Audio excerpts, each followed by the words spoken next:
허리 아프면 와서 앉아만 있어. 며느리가 김장 안 오면 집안 망신이야. 김장 300포기 하다가 수술한 허리 디스크가 다시 터졌습니다. 저는 올해로 결혼 3년 차가 된 33살입니다. 결혼하고 얼마 지나지 않아 허리 디스크가 심하게 터져서 작년에 큰 수술을 받았습니다. 수술 후 의사 선생님이 그랬습니다. 무거운 거 절대 들지 마세요.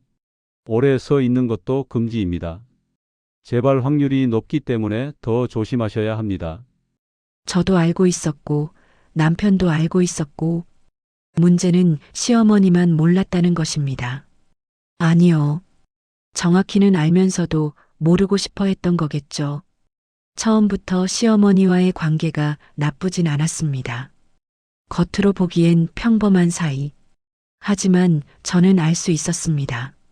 시어머니는 말로 사람을 지치게 만드는 분이라는 걸. 예를 들어 결혼 준비할 때도 그랬어요.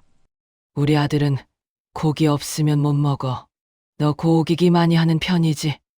우리 아들 옷은 내가 골랐는데 너도 감각 맞추는 게 좋을 거야. 여자는 시댁 먼저 챙기는 거야. 그게 기본이지. 이런 말들을 아무렇지 않게 툭툭 던지셨고 당시 저는 결혼에 대한 기대가 가득해서 그냥 조언이겠지 하며 넘겼습니다. 하지만 결혼하고 얼마 지나지 않아 그 말들이 전부 압박이었다는 걸 깨달았습니다. 첫 명절 때부터 시어머니는 저를 노동력으로 보는 것 같았습니다. 며느리가 들어와서 살림이 확 편해졌네. 집에 여자가 둘이니까 빨라서 좋다. 저는 최대한 웃으며 했어요. 하지만 명절이 끝나고 누워있으면 허리가 쑤시고 몸살이 오고 그때부터 통증이 조금씩 심해졌습니다.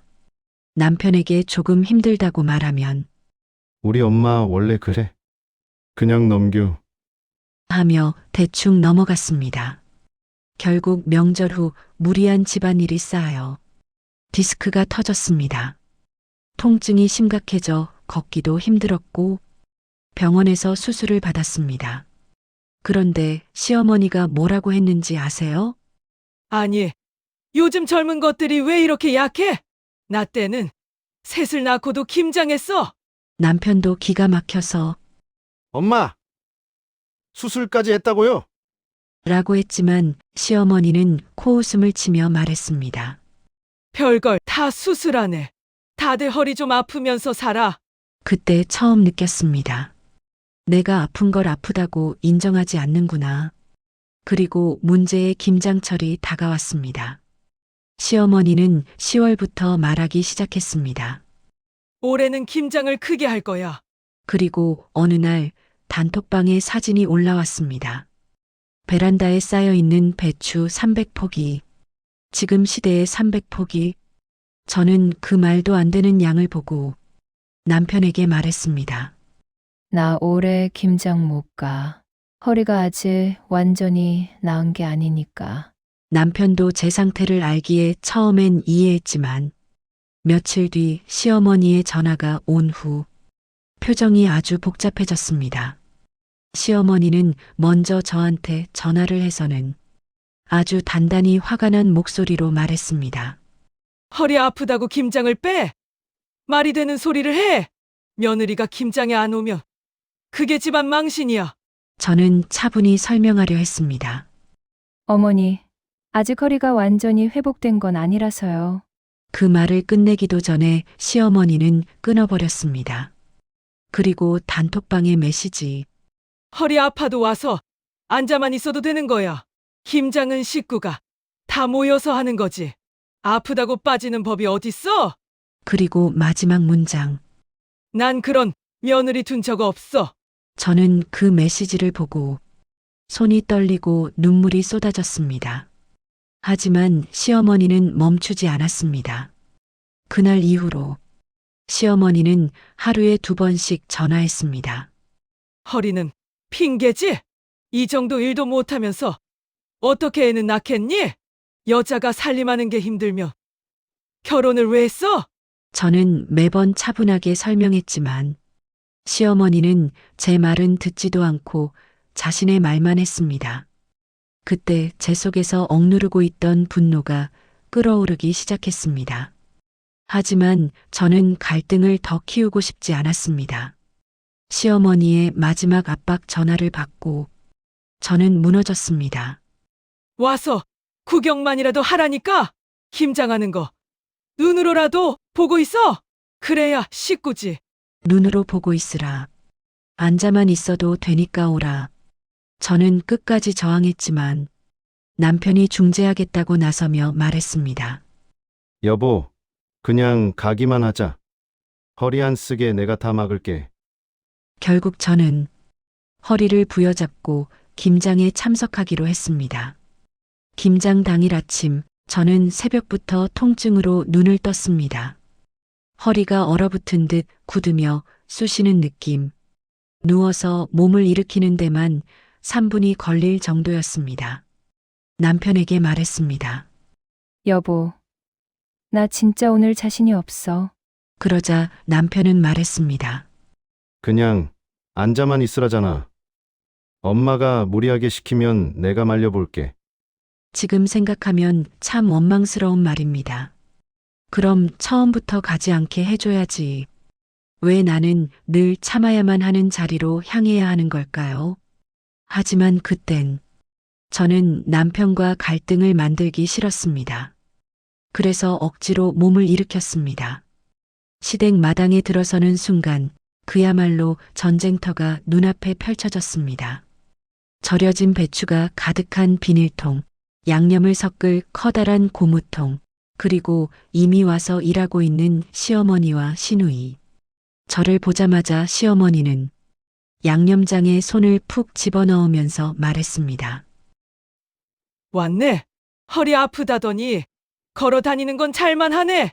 처음부터 공격이었습니다. 저는 씩 웃어 보이며 말했습니다. 어머니, 저 허리가 너무 안 좋아서 앉아 있을게요. 그러자 시누이가 옆에서 툭 던졌습니다. 언니는 그냥 스마트폰만 해도 되죠 뭐. 허리 아프다는데. 말은 웃으면서 했지만 그 말 속에 놀러왔냐는 뉘앙스가 담겨 있었습니다. 시어머니도 바로 이어봤습니다. 그러게. 앉아 있으라니까. 또 진짜 앉아만 있으려고 하지? 그 말에 다른 친척들도 동서도 저를 힐끔힐끔 쳐다봤습니다. 주변의 시선이 찌르는 것 같았습니다. 제가 작은 방석을 깔고 앉자마자 시어머니는 제 옆에 와서 말했습니다. 근데 말이야. 앉아만 있으려면 뭐 하러 왔어? 사람이 왔으면 손이라도 좀 거들어야지. 저는 당황해서 말했습니다. 어머니, 제가 허리 수술한 지 얼마 안 돼서. 그러자 시어머니는 그 말이 채 끝나기도 전에 말을 끊었습니다. 아이고, 다 핑계야. 요즘 사람들은 조금만 아파도 누워서 난리를 친다니까. 저는 입을 다물었습니다. 말을 해도 들어주지 않는 사람이라는 걸 너무 잘 알고 있었으니까요. 하지만 시어머니는 계속 저를 건드렸습니다. 제가 앉아만 있으면 그렇게 앉아 있기만 하면 김장 끝날 때까지 300폭이 다 남아있다. 제가 양념 버무리는 동작을 하려고 하면 허리 아프다며? 그건 또 왜 해? 제가 배추 하나를 들려고 하면 내려놔. 허리 다친 사람처럼 안 보이네. 무엇을 하든 무엇을 하지 않든 모두 구박이었습니다. 그날 시누이는 거의 말을 하지 않고 눈치를 보며 시어머니 얼굴만 살폈습니다. 동서는 한 명 있었는데 저보다 5년 먼저 결혼한 사람이었습니다. 초반엔 나름 친절했지만 김장 시작 후엔 저를 보는 눈빛이 달라졌습니다.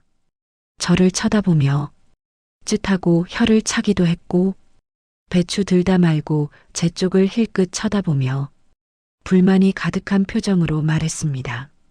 어머니, 앉아있는 사람 옆에서 일하는 게 더 피곤해요. 그 말에 시어머니가 바로 동의했습니다. 그렇지. 같이 해야지. 앉아만 있으려면 뭐 하러 왔어? 제 심장은 콩닥거리며 빨리 뛰기 시작했습니다. 나는 앉아만 있으라며 와라 해서 온 건데 왜 이제 와서 앉아 있으면 불편하니까 일하라가 되는 걸까요? 그때 남편이 잠깐 나왔습니다. 저를 보고는 다급히 다가와 말했습니다. 여보, 괜찮아? 너무 오래 서 있지 마. 그 말이 끝나기도 전에 시어머니가 날카롭게 말했습니다.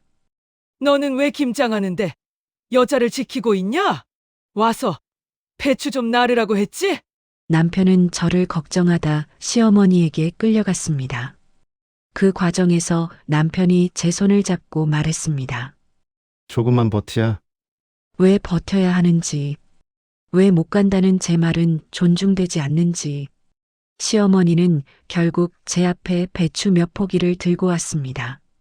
이 정도는 할 수 있잖아. 배추도 못 잡을 정도는 아니지? 저는 심호흡을 하고 배추를 들었습니다. 순간 허리에 찌릿한 통증이 왔지만 꾹 참았습니다. 앉아서 양념을 조금 바르자 시어머니가 뒤에서 말했습니다. 어휴, 저렇게 밖에 못하나. 시집 와서 배운 게 없으니 저 모양이지. 저는 손이 덜덜 떨렸습니다. 수치, 분노, 억울함, 모든 감정이 한꺼번에 올라왔습니다. 하지만 여기서 더 문제였던 건 아프다 하면 예민하다고 하고 도와달라 하면 귀찮아한다고 하고 제가 힘들어 보이자 동서가 말했습니다. 언니, 차라리 그냥 서서 조금씩 하는 게 나아요. 앉아서 하면 허리 더 아파요. 그런데 그 말이 끝나자마자 시어머니가 엄청난 말로 저를 찔렀습니다. 허리 아프다며. 근데 왜 서서 하려고 해?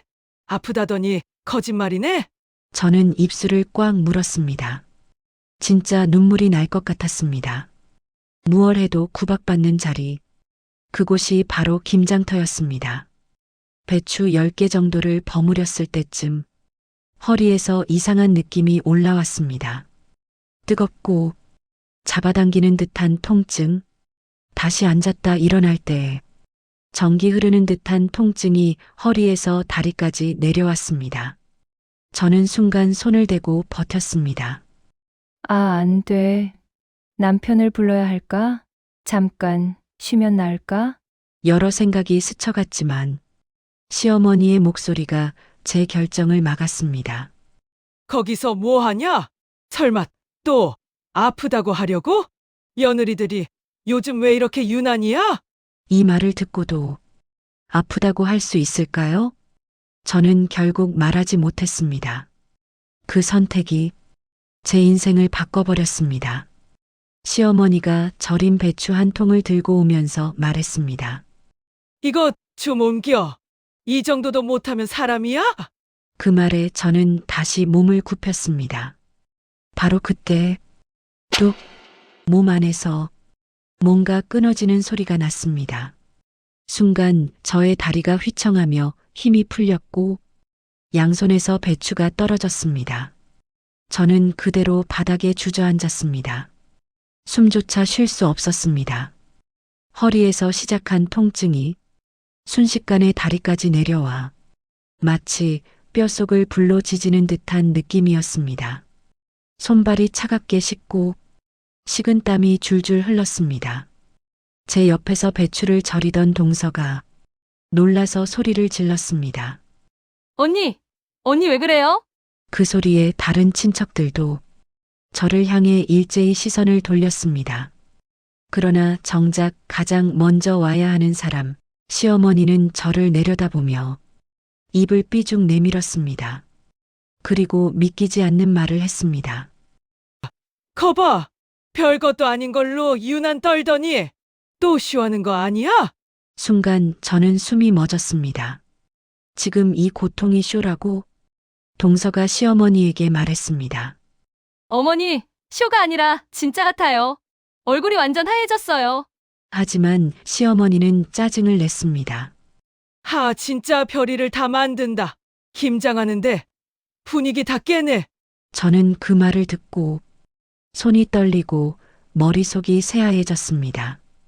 다행히 동서가 큰 소리로 불러 마당에서 일하던 남편이 뛰어왔습니다.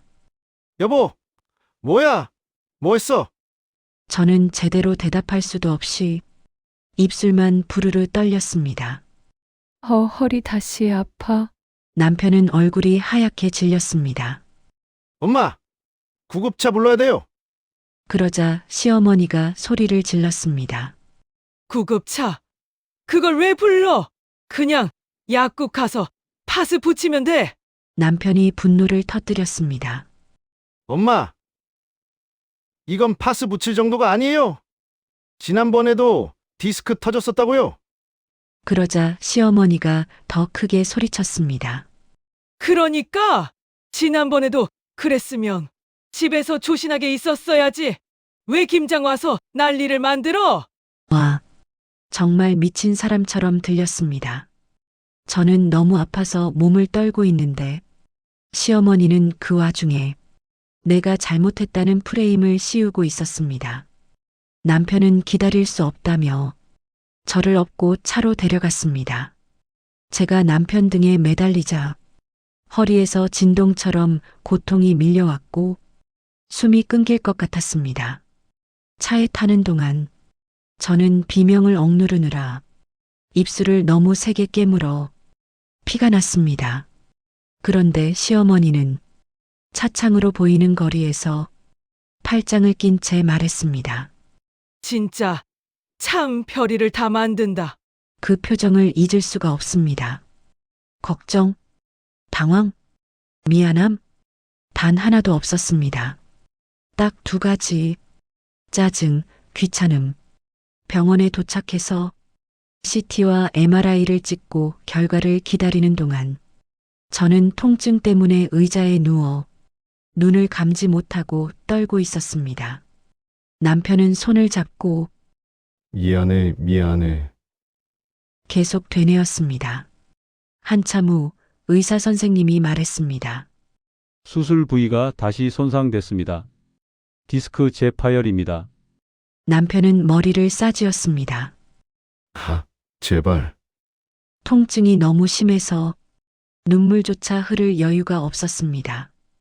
의사는 진지한 얼굴로 말했습니다. 이 정도면 상당히 큰 충격이 있었던 겁니다.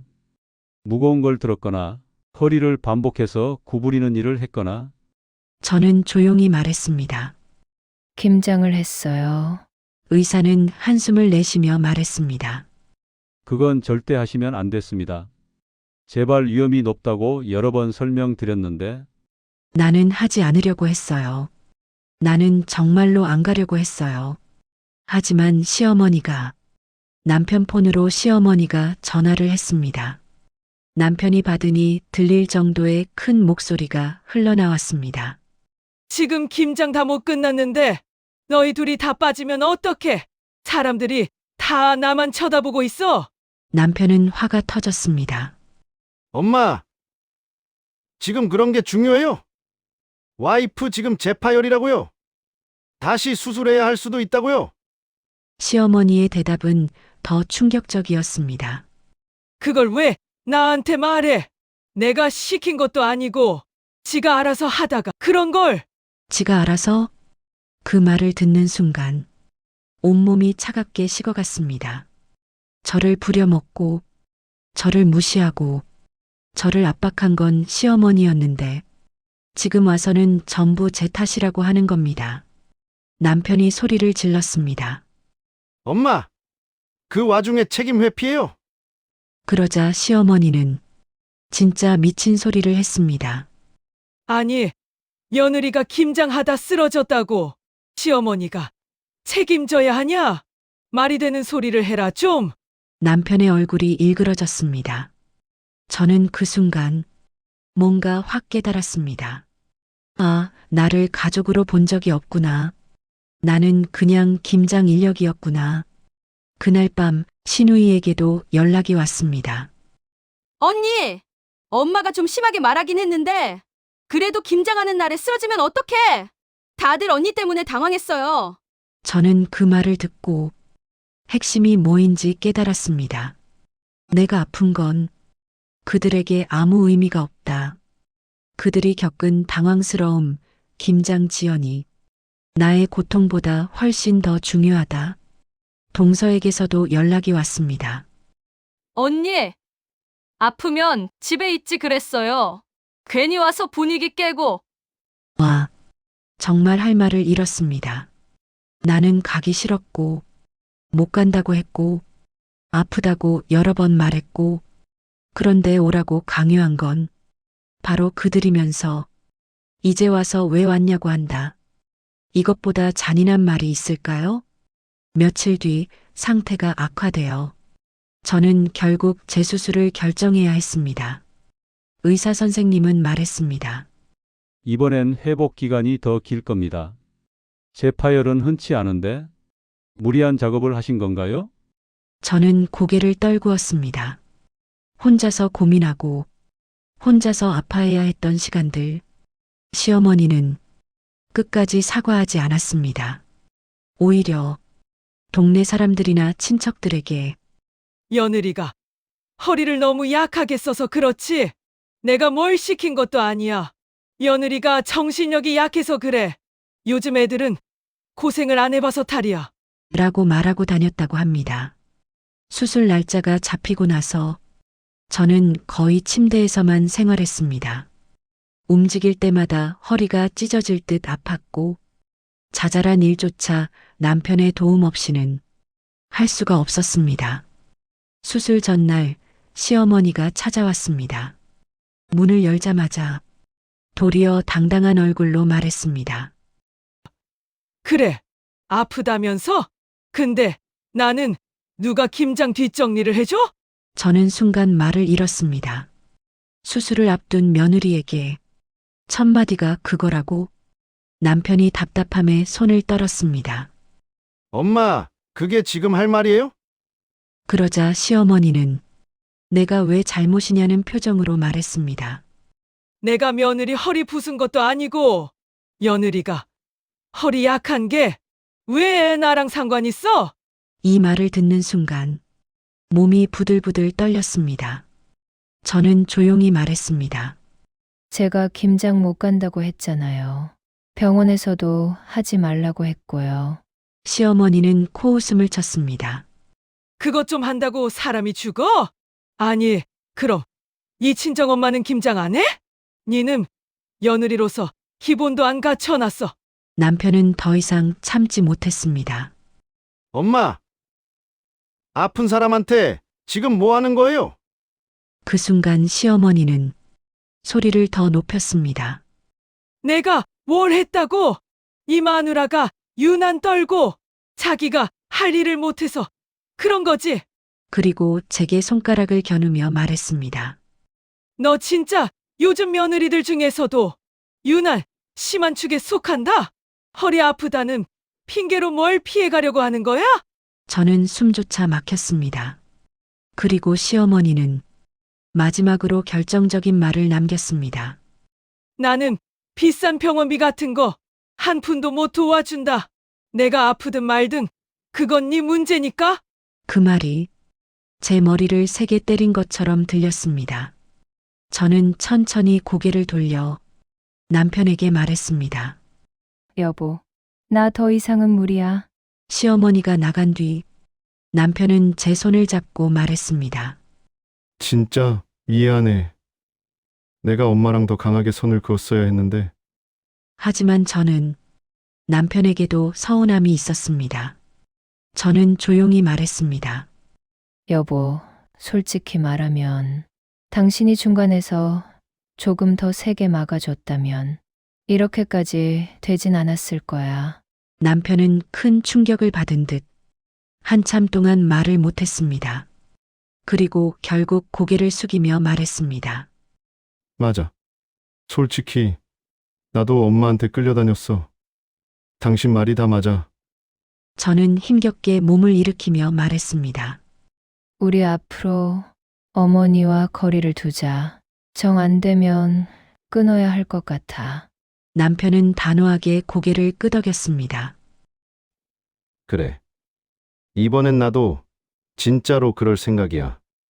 수술은 무사히 끝났습니다.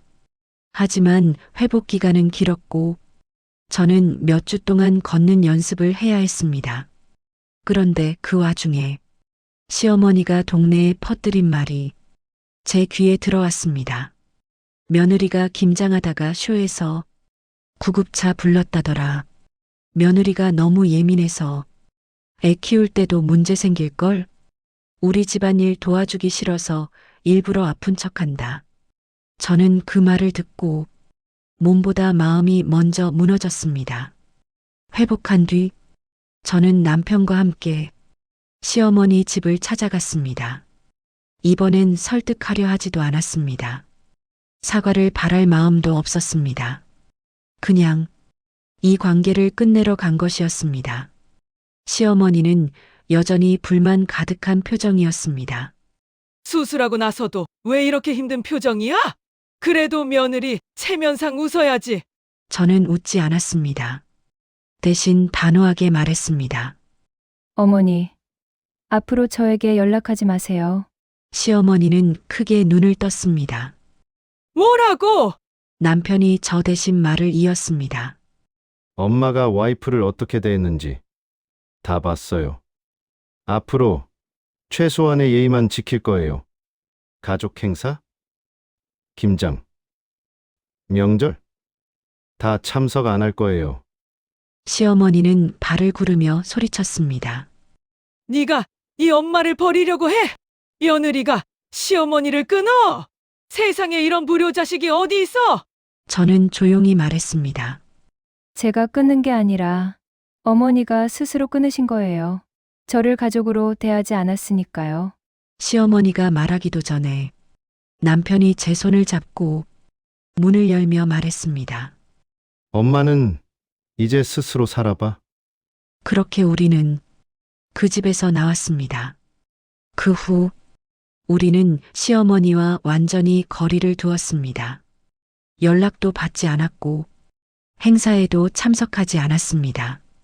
시간이 흐르자 저는 마음과 몸이 조금씩 회복되고 있음을 느꼈습니다. 남편 역시 자신의 가족에게 휘둘리지 않는 모습을 보이며 한층 더 성숙해졌습니다. 어느 날 남편이 말했습니다.